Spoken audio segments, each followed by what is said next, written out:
जहालत का माहौल पूरे देश में पैदा कर दिया गया कि अगर कोई तकरीर करता है मौलाना, कोई शेर पढ़ता है मौलाना, तो उठाकर उसको जेल में डाल दिया जाता है। मोहतरम दोस्तों, अस्सलामु अलैकुम वरहमतुल्लाहि वबरकातुहू। उम्मीद करता हूँ आप तमामी हजरात खैर आफियत से होंगे। अल्लाह की बारगाह में दुआ है अल्लाह आपको और भी खुश रखे, दीनों दुनियावी दौलत से माला माल अता फरमाए। खूबसूरतियत के साथ अल्लाह पाक हल्द्वानी शहर के मुसलमानों की हिफाजत अता फरमाए, आमीन या रब्बल आलमीन। दोस्तों, एक बार फिर हाजिर हूँ आपकी खिदमत में एक और न्यू वीडियो लेकर के। तो वीडियो पे बने रहें, वीडियो को छोड़ करके न जाएं।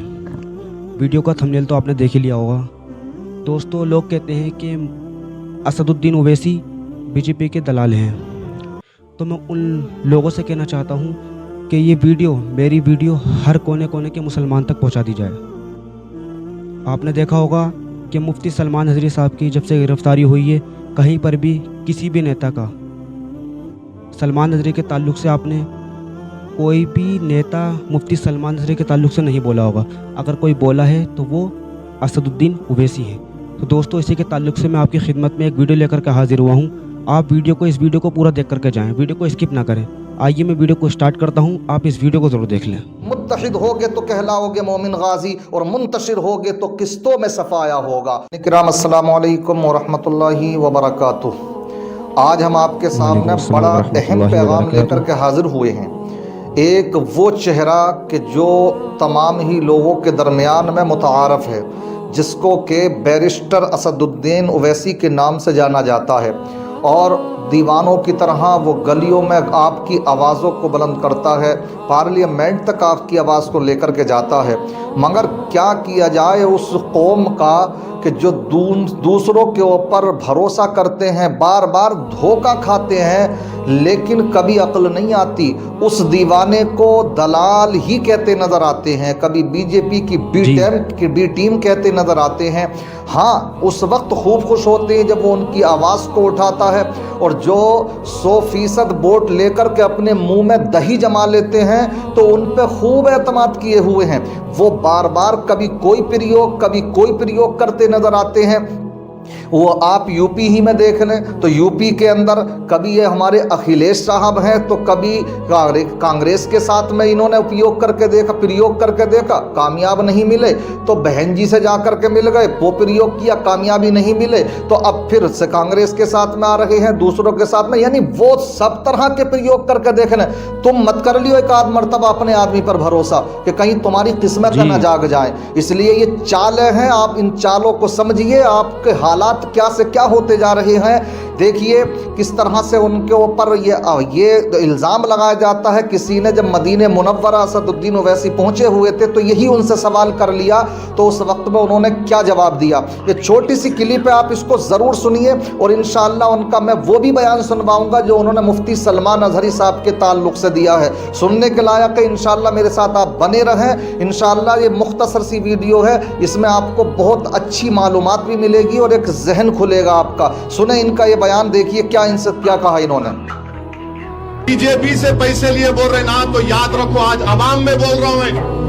रसूलुल्लाह सल्लल्लाहु अलैहि वसल्लम की मस्जिद नबवी में था मैं, जुम्मे की नमाज पढ़ के निकल रहा था, तो एक साहब ऐसी बोले, मैं उनका हाथ पकड़ लिया, मैंने चलो रसूलुल्लाह सल्लल्लाहु अलैहि वसल्लम के सुनहरी जालियों के पास तुम खड़े रह के बोलना ये बात।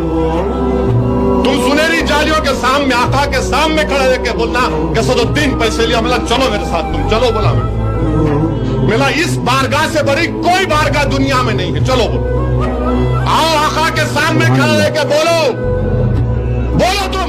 और जो दुनिया में मेरे को बोल रहे, तुमको अशर में ये बोलना पड़ेगा। अल्लाह होगा और तुमको ये इल्जाम लगाने वालों, तुमको अल्लाह के सामने बोलना पड़ेगा। तुम तैयार हो जाओ उस दिन के लिए। तुम मेरे को बोलते, अरे मुझे जुनून है मजलिस को फैलाने का। क्या गुनाह है मजलिस को मैं फैलाऊंगा तो? कौन सा गुनाह कर रहा हूं मैं? पैसे लिए? अरे तुम्हारी तरबियत पैसों के ऊपर हुई होगी, मेरी तरबियत इसार और कुर्बानी पर हुई है। हमेशा हमारे मरहूम बाप, और अल्लाह मेरी अम्मा को अच्छा रखे, हमेशा मेरी अम्मा सोने से पहले सिखाती थी, आज भी वही बोल कि अल्लाह पे नजर रखो, अल्लाह पे नजर रखो, अल्लाह से उम्मीद रखो। अरे हम वो सुन के देख लिया आपने ये किस अंदाज में इन्होंने उस सवाल का जवाब दिया। जब आका के रोज़े के सामने किसी ने सवाल कर लिया था तो इन्होंने कहा कि आकर के कहो मेरे लिए इस बारगाह से बड़ी और कोई बारगाह नहीं है, कब करोगे आप एतमाद। मैं कहता हूँ वो लोग जो असदुद्दीन ओवैसी को दलाल कहते हैं, बीजेपी की बी टीम कहते हैं, तो मुझे ये बतलाइए कभी आपने भरोसा किया क्या उसके ऊपर? क्या आपने वोट दिया उसको जो दलाली कर दिया आपके साथ में? एक मरतबा आपने उसको भी वोट दे करके देखा होगा कि तुम्हारा सौदा कर दिया उसने, कभी कौम का सौदा कर दिया।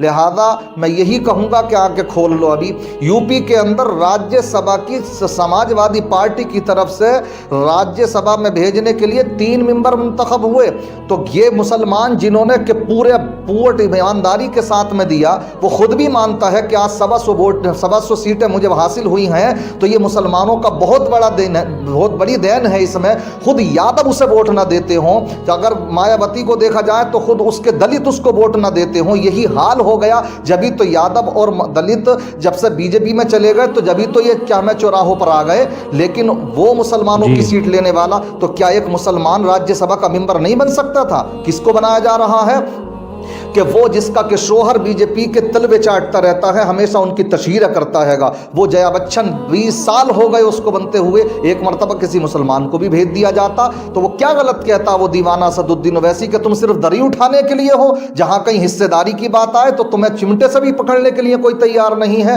तो समझना पड़ेगा। इसीलिए आज भी मुफ्ती सलमान अजहरी साहब के ताल्लुक से अगर किसी ने आवाज़ उठाई तो यही दीवाना था जो बिहार में कल पहुंचा है। तो किस अंदाज में उन्होंने ये आवाज़ उठाई है, इस क्लिप को भी सुनते चले। मुख्तसर सा बयान 1-1.5 मिनट का, इंशाअल्लाह आपका ईमान ताज़ा होगा।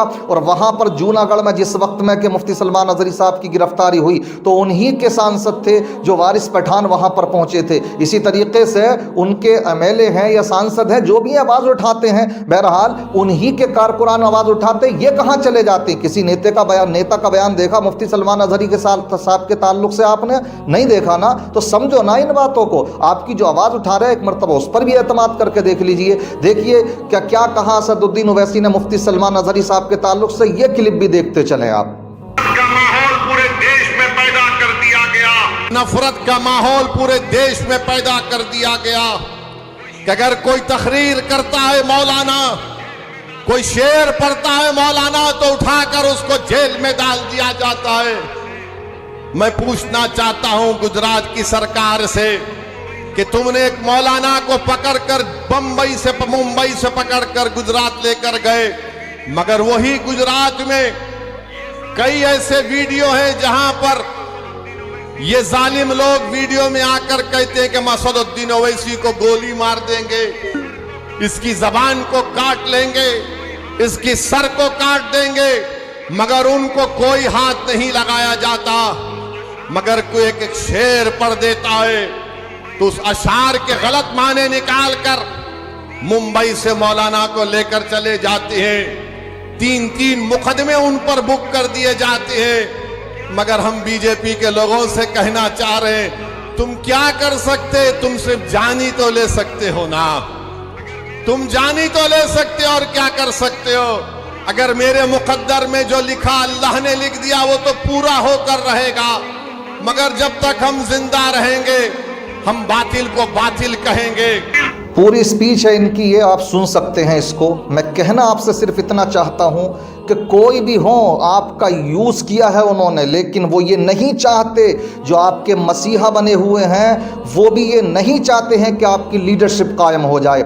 इसलिए आप अपनी उसके ऊपर भरोसा नहीं, मैं कहता हूं आप अपनी लीडरशिप कायम करिए ना। कहीं आप क्या 403 सीटों में यूपी के अंदर मुसलमानों को अपनी एक लीडरशिप कायम करके अगर अपना एक वजूद बनाओगे तो आप खुद यूपी के अंदर देख सकते हो कि जो 4% हैं, तो जो 2% जिसके खाते में वोट है ना, वो क्या जयंत चौधरी, तो उसके पीछे लगी हुई है बीजेपी भी, उसके पीछे लगी हुई है समाजवादी भी। क्यों? इसलिए कि वो मुत्तहिद है। इसी तरीके से राजभर है, कितने वोट होंगे उनके पास में, मगर उन्होंने लीडरशिप कायम की, उनका वजूद बन गया। इसी तरीके से निषाद पार्टी है, कितने वोट हैं उनके पास में, हम 20 से 25% होने के बाद यूपी के अंदर उसके बाद में अपना वजूद खोते जा रहे हैं। कोई हमें चिमटे से पकड़ने के लिए तैयार नहीं है। मैं बस यही कहना चाहता हूं हूँ, इसलिए आपकी आवाज़ अगर कोई उठाएगा तो वो अपना ही उठा सकता है। और ये दुनिया वाली जितनी भी पार्टियां हैं, ये कोई भी नहीं चाहता है कि आपका वजूद बन सके। आप ज़मीन पर बोझ बन करके मत रहो,